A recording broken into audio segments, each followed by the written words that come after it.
বোনের বাসা থেকে কয়েকটি গাছ এবং গাছের ডাল নিয়ে এসেছি। ওকে অনেক আগে থেকেই বলেছিলাম যে আমার কোন কোন গাছ দরকার, ও সেগুলো ঠিক করে রেখেছিল।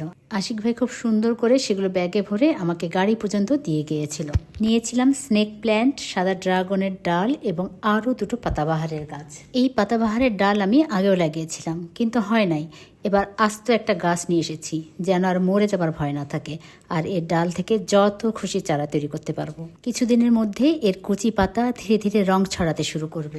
এই যে স্নেক প্ল্যান্টের গাছ, যে গাছ কখনোই আমার পছন্দ ছিল না, কিন্তু যখন থেকে শুনেছি এই গাছ রাতেও অক্সিজেন দেয়, তখন থেকে লাগাবো বলে ঠিক করেছি। ঘরের জন্য আদর্শ এক গাছ।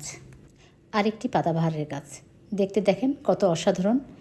এই গাছটি আরও একটু লম্বা ছিল, নিয়ে আসার সুবিধার জন্য এটা অনেকখানি কেটে ফেলতে হয়েছে। আগে থেকে ড্রাগন ফলের চারা আছে এমন একটা টবে এই সাদা ড্রাগন ফলের ডাল 3টাও লাগিয়ে দিলাম। আপাতত এখানেই লাগিয়ে রাখলাম। আজ এই পর্যন্তই। সাথে থাকবার জন্য অনেক অনেক ধন্যবাদ।